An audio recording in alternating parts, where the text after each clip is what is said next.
Radio TEDU Studios in Ankara at TED University, and another episode of In and Out with Professor Yalman with two beautiful, and very wise and very super students of mine. They will introduce themselves, but we're going to be talking again, questions and answers. They're going to ask me, I'm going to ask them as well. Be it the inner child, be it the habits, be it our intuition. I don't know where the conversation is going to take us, but we don't sort of sit down and talk about these things. It's all improvised. We should improvise in life, because if we don't improvise in life, the life that we live is not going to be authentic. It's going to be full of repeats, and that we don't want. We don't want to be boring people. We want to be enthusiastic, inspiring people in life, first for ourselves and for other people. So, welcome. Let me hear you first. Hi, it's Sudem. I'm an economics and industrial engineering student at TED University. I'm 20 years old and I'm taking BEAT 447 class from you. In the perception class, yes? Is this your final year? No, it's my third year. Third year. You're a third year student. And you're from Ankara, or? Yes. Yeah, Ankara. And we have? I'm Zeynep. I'm the senior student at TED University of Department of Political Science and International Relations, and we take the course with the Sudem, Perception Management. we have a economist and we have a diplomat. Are you going to be a diplomat? If you do, I will come and visit.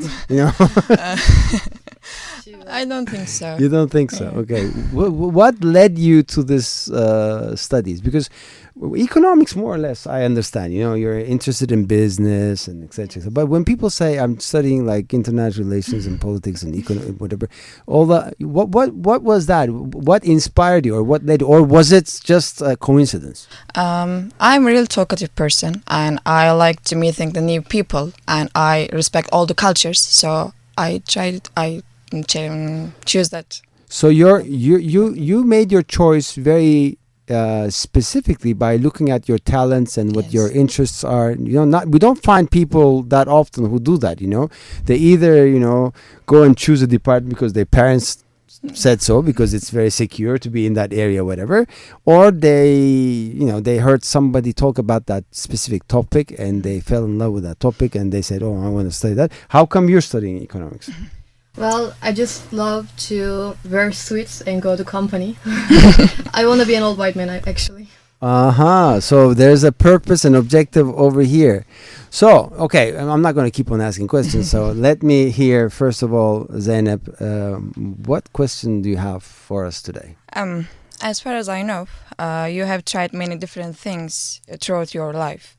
So, is it possible to keep that free spirit and timeless curiosity we had as a children? Do you think people become afraid of taking risk over time, or is it something imposed us by the system?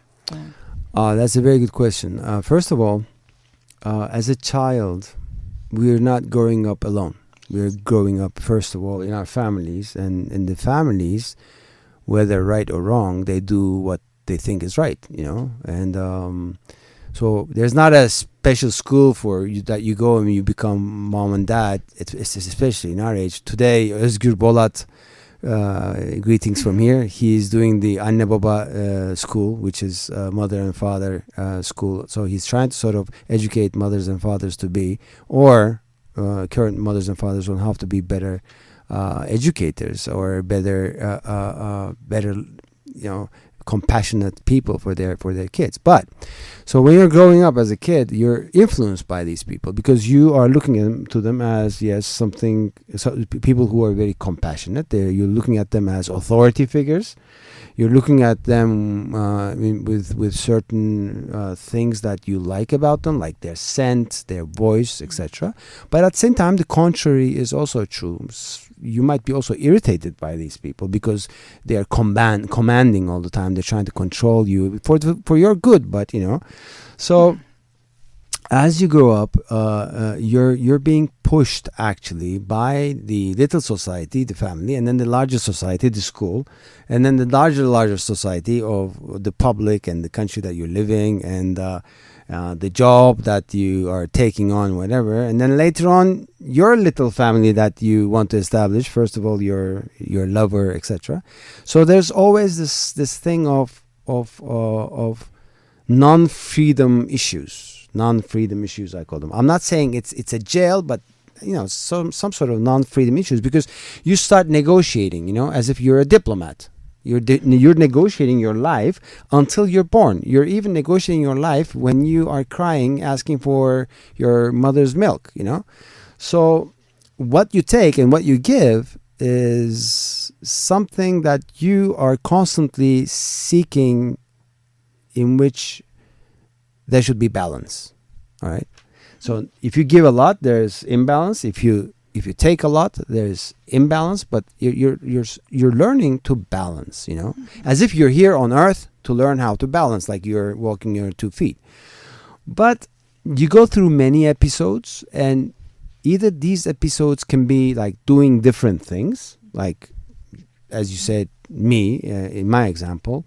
Becoming a professor, or working as a manager or executive, or writing books and being a poet, being a kite surfer, whatever, all those, or and living in different countries. Or you might say, oh, I'm leaving.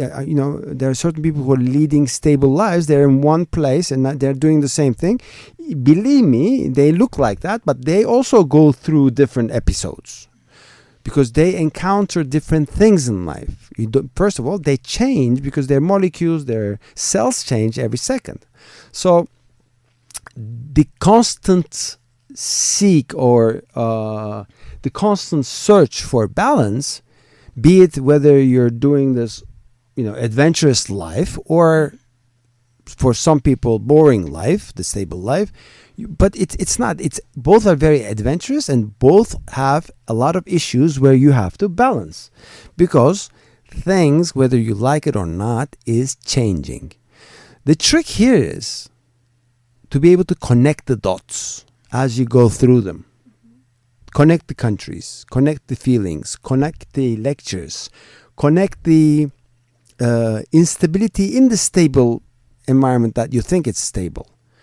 Because as you go through this connection, you start connecting with yourself. And then you go back into your childhood and see why you like the scent of your mother, or why you disliked the scent of your mother. Why you saw your mother as your father as well, in your father's absence, or why you saw your father as your mother, the figure, because he was more compassionate than your mother. I remember an incident where, when I was little, I was being raised by 3 very authoritative figures. It was my aunt, it was my grandmother, and my mother. Okay, my father was working constantly, so I didn't see him much. But these 3 ladies, they're very dominant ladies. Okay, my grandmother went through very big hardship, and she was, very much respected in the family, and she was the seeder of a lot of ideas and future dreams, etc. For example, I was 6 years old or 5 years old. She told me that I was going to be the person who takes the family further, and I should take care of the family. Look, I'm 4 or 5, How can I conceptualize that? But then I had my mother, who was talking about superego, saying that I don't have a control mechanism in life, in place, actually. And she was talking about Freud and superego, that my superego was not working. That's why I was doing all these naughty things in the house, whatever. And then I had my aunt, who was so much a perfectionist, trying to sort of perfectionize everything for me. And all 3 tried to make the man that they thought I should be. Can you imagine? I was not let alone to be the person I should be. So what does this do? You go through life trying to escape from people who are trying to control you. And you go into a big search in life for the person who would love you as you are. But since you change a lot, then you ask yourself this question: who am I? Okay, I'm going to look for the person or wait for the first person who will love me as I am, but who am I? Who am I? Okay? So even at 57 years old, you ask this question, with children, etc. But the funny thing is, if you don't go back and connect these dots and try to analyze all this, the traumas that you create for yourself also influence your children. So you see similar behaviors of yourself in your children, as if you were being divided into two, and one child of yours is one part of you and one habit of you, and the other child is another part of you. Of course, same thing with their mother, etc. But I'm talking from my perspective. So I think being adventurous or being stable, being this, being that, one should seek for connecting the dots to understand. At the same time, one should always seek balance, and an imbalanced society, frequency, etc. Think about this as if you're trying to stand on a boat where there are waves on the sea. There's constantly your core, as if you're doing yoga. That's why yoga is a good, very nice reflection of life on the mat. Like it's you look at your core, and your core is, yes, you're trying to hold your core solid, but there's this movement in your body trying to adjust. So adjusting is the word. Always adjusting. This doesn't mean that you are giving from yourself, that you're not being yourself. Adjusting is perfectionizing yourself. Okay? So that would be, it was a bit long, but that would be my answer. What about you? What's your question? Well, it's about the balancing logic and intuition, actually. Well, is it right to follow our intuition in all or most of the decisions we make in life? Or should we make decisions more based on logic? Yeah, that's we had a similar question before in one of our episodes, but this is coming from an economics student, so I'm going to sort of elaborate on that. Logic is something learned, right? Mm-hmm. You sort of have so many different things, experiences, whatever, and then your logic builds up, and the way your brain responds to certain things or incidents, whatever, or the way you solve certain problems, you bring your logic into that. But intuition is something which is like as if intuitively, like there's no brain involved. You just know. All of a sudden you hit a chord on a guitar, or you walk that path, and you're gonna see that person or meet that person. So I would say, again, the way you should balance it, like the way I would balance it, yes, I would seek for my intuition, but I also would sort of, to be on the safe side, I would bring my logic into it, because my logic sort of is fed also by my ego, and ego is here to be stable in life, to be standing in life.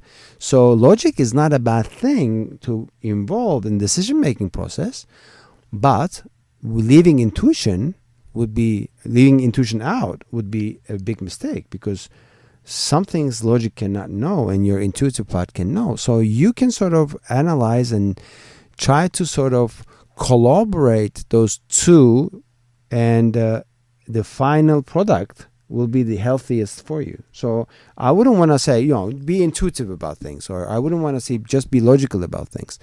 It's like being realistic and romantic. People ask me, are you a realist or a romantic? Before, when I was your age, I used to call myself, I am an idealist romantic. That was very dangerous. Now, I'm a pragmatic romantic. What is the difference? The pragmatic romantic is situations can change, but I can still be romantic. So I'm more practical.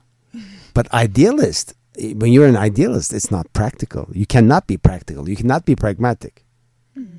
So, but again, I would say the combination of the two for you would be the healthiest. Or if you can bear the consequences. Okay. Because every decision that you make, every choice you make will have its own consequences. If you think you're strong enough and brave enough to bear the consequences, go with your intuition. But that's me. That's me saying. That's me. I'm not saying you should do that. So that I'm saying that's me. Because I don't want to sit down with next episode your mother and father and your grandmother and everybody's here. What did you say? No. We're having fun here, but it's a free and open platform, so we could say, yes, Zeynep. Do you have anything to add to this? What would you do? Is intuition or logic your decision-making process? Or how do you balance it? Really emotional person. Oh my God. It's killed me sometimes. And I think that I make the decision with my emotions most. I can't. I'm a logic person. You're a logic person, Yes. but you want to go with the intuition.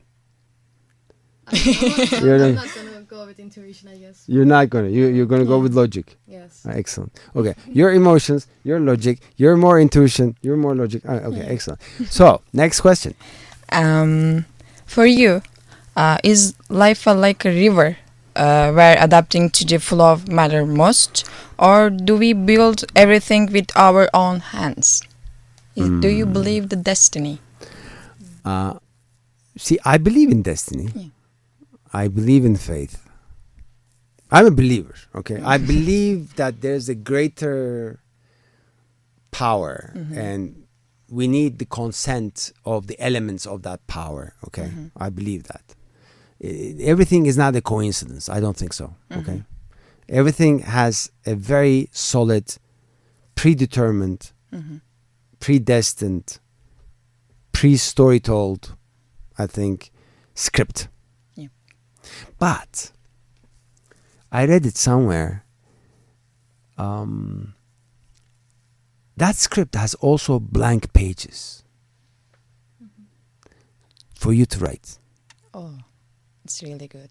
So you can write those pages as if you're as if you're floating on a river, or you can write those pages in a very secure environment. But I think those pages makes us who we are. So without that, we would be robots, Yep. avatars, living a certain path. But those pages take us to adventures. Those pages take us to love.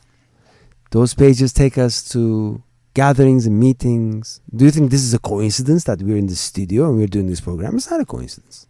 It's the pages we chose to write. I gave you guys an invitation in class and you guys said, okay, we'll be there. So that's a blank page we're writing together. Now the influence of the content of this is going to affect many, many people who are listening. So they will draw their conclusions and they will also jot down on their blank pages, which will make their destiny fruitful. Okay? But the path from A to B, we are sort of altering, but A to B exists. Okay. My grandfather used to say, you don't know two things in life. I said, what? When you're going to die and who you're going to marry. I think with 57, this is a very true statement. Very true statement. Yes. Well, I aspire to be someone who connects people and ideas for a greater purpose, like Yes. you. Like an ombudsman. Ombudswoman. Yeah. What mindset or skills do I need to handle the responsibility and pressures that come with such a role? Oh, you have to be, first of all, a very flexible and open person, but at the same time, you should have your red lines, which should not drain you. All these things, But at the same time, you should have a good, open mind into new things which are happening and constantly developing out there. But at the same time, I don't want to say know the past, but utilize the tools which are available in your hands to understand or analyze the past, so you can draw conclusions for the future. You should be very comfortable with diversity and diverse cultures. Not to say that you should not be in dogmas or isms, whatever, stuck in there and trying to sort of serve a certain group of people or a certain way of life. You should make sure that you have good negotiation skills, but at the same time, you shouldn't negotiate for a purpose of full gain, but you should be also negotiating for justice. You should be understanding the minorities, but you should also be understanding majorities. Whatever is wrong you think, you should first base it and bump it to your own conscience. And your conscience, if that is a clear conscience, then you should also look into the conscience of the people who are there. But at the same time, you should be very well equipped to understand who's victimizing and who's a victim. You should be understanding the games which are played, so you should be also a very good chess player, but at the same time a strategist, but at the same time you should also a good player of life, where you should also understand backgammon and the luck that you gain with the roll of the dice. So being an ombudsman is nothing which is like now I am now a writer, I am now an orator. No, it's an ongoing education. I said before that I'm a logical person. Is it prevent me to be like that? No, I think being a logical person, you can be also a different negotiator and different skilled almost person who actually brings people around the tables and makes sure that good is done for the world and humanity, etc. No, absolutely. On the contrary, maybe we need more logical people with an open mind. Logical people with an open mind, flexible mind. I would be more emotional, I thought, but okay. All right. Yes.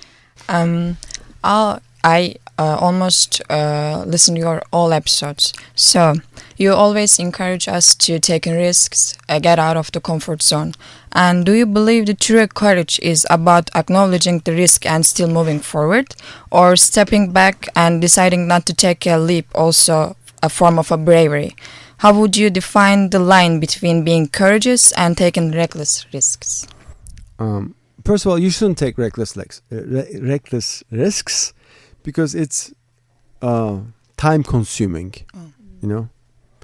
I think if you ask me this question saying what is the most precious thing on earth, I would say number one is your time. Because when you give your time to something, some issue, some person, some matter, whatever, you are counting from the number of your breath. Okay, so being reckless might be teaching some nice stuff, might be very adventurous, might be very romantic, might be a very nice movie episode, whatever. But I think I wouldn't be reckless. I would be more.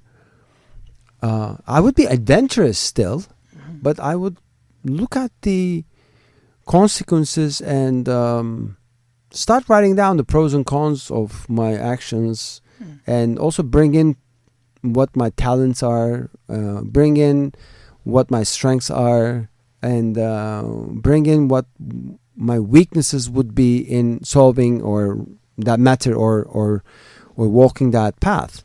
So, a lot of people would say, if you should learn from your mistakes, yes, but believe me, you do also mistakes if you strategize something. But reckless is also something which is written to the books of the other influenced people or affected people. So if you're reckless about something, you're not bearing the consequences on you or your conscience. Other people are bearing the consequences as well. And you have no right to draw those people into darkness. Okay? Just for the sake of you being, adventurous and therefore reckless. You can be adventurous, but at the same time, you can strategize. That would be my answer. So not to lose time. Losing time. Yeah. But we have this great phrase, which is it worth it? Before you do something, you can say, is it worth it? Yeah. Okay, is it worth it? But at the same time, you can ask this question afterwards. Was it worth it? Yes. And all those was it worth it accumulations will teach you to decide on what is worth, what is not worth in your next move. So ask that. Is it worth it? But then later on, once the thing is solved, finished, whatever, and then you say, was it worth it? Okay, is it worth it? Was it worth it? Now, but then the trick here is, do not evaluate everything with the ending. Evaluate everything with the entire wholeness, the beginning, the development, the ending, the feelings, the knowledge, especially in relationships, for example, or school as well. Sometimes I ask students how school is in their entire 4 years or 5 years, 6 years, whatever, in college. And they go, oh my God, it started very boring, but then it was very nice. So the ending is very nice. So they remember the ending and they miss it, whatever. But then I ask them about their relationships where they have just broken up, whatever. They go, oh my God, he was or she was a terrible person. But what happened to the beginning? Didn't you fall in love, and didn't you have the drive of meeting that person and holding hands and spending your time and defending that person to the entire world? What happened? But at the same time, we do mistakes, okay? And we should acknowledge our mistakes as well and be brave enough to voice our mistakes. If you have done something bad, if you've done something wrong, if you've done something unethical, when you compare them with your own values, then say so. Don't hide. Don't hide. Yeah, don't hide beneath something. Don't hide beneath a lie. Don't hide. Because this way or another way, it will come out. So let's say you cheat on somebody. You tell them you cheat and bear the consequences. Because if you hide it, it will become a habit. And if it becomes a habit, you're going to do it and keep on doing it until a greater slap on your face hits you. A more traumatic thing happens to you. So be brave. If you're cheating, there must be something behind that. Be it cheating in class, be it cheating in a relationship, be it cheating at your work, whatever. It shouldn't become a habit. And it shouldn't become also something which you get a kick out of and it becomes an adventure and you're hyped up about it, etc. It's all about, going back to your source. You should never take decisions from looking at others or looking at what's happening outside. The answers are in you. You make sure you connect with your own logic and intuition to do this. I run 3 times a week. Okay, these last weeks, Okay. I can say. And actually, my confidence level is increased a lot. And I realized that if I be with myself more, I can know myself more, and I can know my values, my perception, and I can make a decision like that. But I want to make more build habits like this. And what core habits do you want me to do in daily life to know myself better and be a good decision maker in life? See, me advising you something or me wanting something for you is wrong. But what I can say for you is try. I always say dare to try. Dare to, for example, you said running. Okay, run, jog, whatever, and dare to sort of increase the miles every other jog. Or if you're, for example, a person who doesn't like trying different things, use this motto of when was the last time I did something for the first time? When was the last time I did something for the first time? Zeynep, when was the last time you did something for the first time? I tried to make a meat. Meat? Meat? At home. Last Cook. day. Yeah, cooking. That was the first time you tried something for the first time? Cooking meat? Yep, because Okay. it's so difficult, I guess. Okay, perfect. Temperature. So that's something, do this. Ask this question to yourself. When was the last time I did something for the first time? So for example, today we had an improvisation session here at the radio with 2 guitars and myself, and we had some poetry, whatever, early on, which will be one of the episodes. And that was the first time I improvised with 2 people whom I don't know how they play music, how they can command their instruments. And for the first time, reading a poem to a music that I didn't know, but I gave the chords. I said, just play it the way you want. And at the same time, we did it in a radio studio. That was the first time. So do that, bring excitement to your life where you do things for the first time. And make a list of your findings. Was it good for you? What did it bring you? What did it take away from you? So that would be another thing. Another thing which I would do is do methodic things. Like yoga is a methodic thing. There's a certain structure to flow. Breath meditation is a methodic thing. Namaz is a methodic thing. Tai Chi is a methodic thing. There are rules and structures of that. As you're going through the methodic thing, you will realize how your body and your soul and your brain is sort of corresponding with that method. And you make notes how you are with methods and what methods portray or mirror you. So that's another thing I would advise. Another thing I would advise is play around with nutrition. Look what happens to you when you eat meat.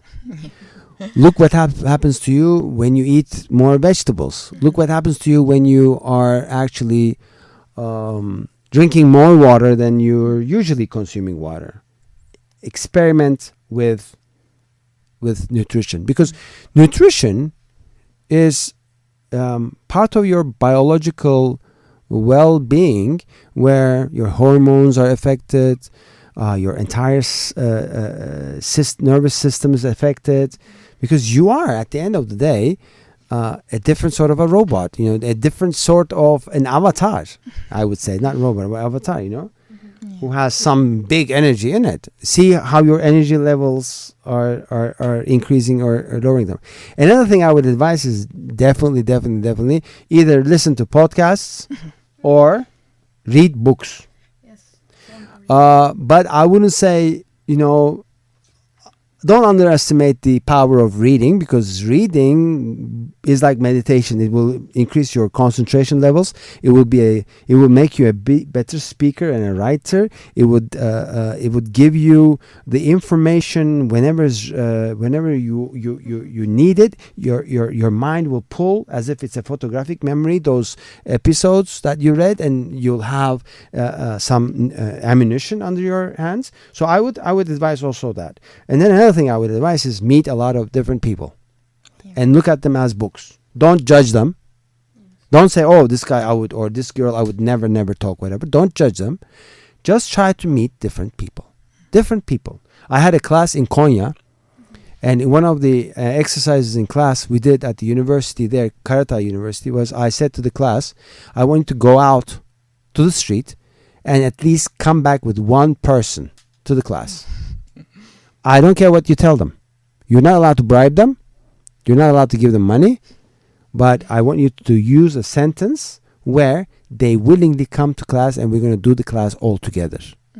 And we had such a gigantic class that day. It was so much fun. So I would say that. Okay. Yes, Zeynep. Lastly, as a student, even we are scared of the talking a group of other people. So we see our fears as an enemies, like something that hold back us, something that gets in our way. But what if our fears are actually signs point us away from the wrong path? Like maybe instead of fighting them, we should learn to understand them. So can we train our fears and turn them into a compass? Well, actually, you gave the solution in your question. Can we tame them? Can we learn from them? Can we treat them as something which is positive? Mm-hmm. Yes, as long as you don't panic. Oh. Fear is good. It will teach you. It's powerful. But once you panic in fear, you'll fall down and hurt yourself. Okay. I have an incident like that where I was like horseback riding and I fell off the horse because the horse bolted. And I ride horses since more than 25 years, and it was the first time I had a horse bolt. It was a big, powerful horse, and I was scared. But when you're scared and the horse is bolting, there are a couple of things that you can do. You can let the horse run and try to be on top of it, or you can take the horse in inner circle, and pull the reins so that the horse comes into a circle. But I didn't do neither of them. I panicked and I jumped off the horse. Oy. And I broke my entire L1, L2, L3, L4 lower back. So I paid the consequences of panicking more than paying the consequences of fear. Because when you're afraid of something, you will know how to avoid that fear or tame that fear, because you know the feeling. And you know how to sort of deal with the feeling, because the fear, when you take away the incident itself, more or less it's the same feeling. Okay? Okay. But if you panic, then it becomes a catastrophe. And you learn the hard way. Yeah. Not to panic. Okay, it was a great episode. Do you have any other questions? No. Yes? No. Okay. What is your message for the audience? Let me hear that. Just give us a sentence. What is your message? Like, be brave. Be brave. What's your message? Say always yes to new things. Say always yes to new things, as long as they are not Hurting you. panicking you or, causing troubles that you cannot bear with, whatever, Anyway, but yes. And my message is In and Out with Professor Yalman at TEDU Radio at Ankara, TED University Studios. My message is come here and ask me questions. Ask us questions, because we learn collectively together. Nobody is the teacher. Nobody is the student. Everybody is the student and everybody is the teacher in this life. The right teacher comes to the student when the student is ready, says the Sufis. And also some ancient Asian teachings. So, but here I learned a lot from you guys. So I'm here, the student, and you guys, the teacher. Thank you very much for joining the program. It was a hilarious program, and it will be on air in 2 weeks, I think. Love to have you here.